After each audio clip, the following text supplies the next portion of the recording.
I'm here with Ian Hughes, manager of Aber Town. Hard fought result today. Yeah, it was a case of that we did the damage in the first half and we had the wind with us. And in the second half we defended immensely well and actually had chances, to go and get a third and fourth. So we're really happy with the performance today. Must be really hard to play against those windy conditions. Yeah, it was tough, but you got to deal with those conditions. It's what you're expected to do, and we expected the players to do that. So in the first half, when we were with the wind, we got 2 goals, and then in the second half, we got the ball out wide. We spreaded it really well, and we got running at them, which caused them no end of problems. 2 more top-class goals, first by Greg Williams, Thunderbolt. Yeah, and Greg Williams is a great player. Technically, he's a really good player.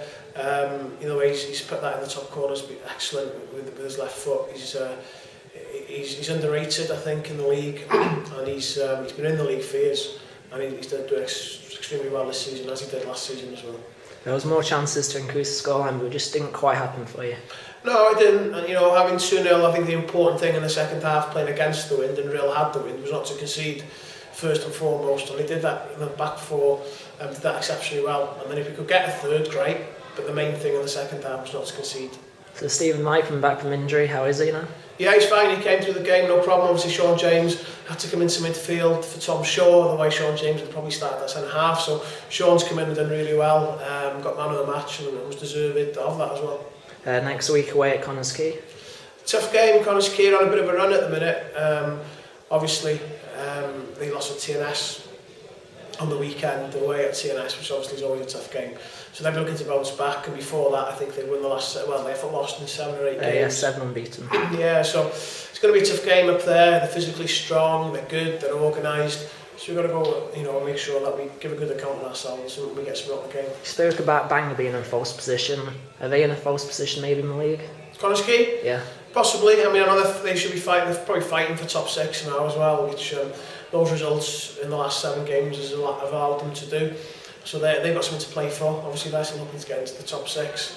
So games running out, I suppose they have to go for the win. Being the home team, obviously we'll go there and we'll play, and we'll hopefully we can pick something up. And final on to Venables, closing on 100 goals, making history for a club in the league.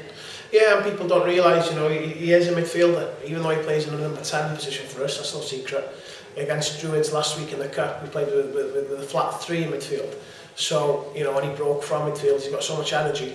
He can win the ball in midfield, he can switch the ball, and he can get in the box and finish the crosses as well. So he deserves it. Another great goal today. Unfortunate not to get the 2nd goal in his 100th in the league, but certainly he's a player. But we must remember that all the other players, such as Sean James, such as Luke Sherborne, allow him and give him that platform to play and score goals. So he's on to number 39 for this calendar year. Leo Messi's on 44. Do you think he's going to catch him up and play him top goals? Yeah, you can try. I think that before today, I think he'd got 42, 43 goals in 45 games, which is immense, for whatever level and whatever league to be in, to score, 42 goals in 44, 45 games is incredible.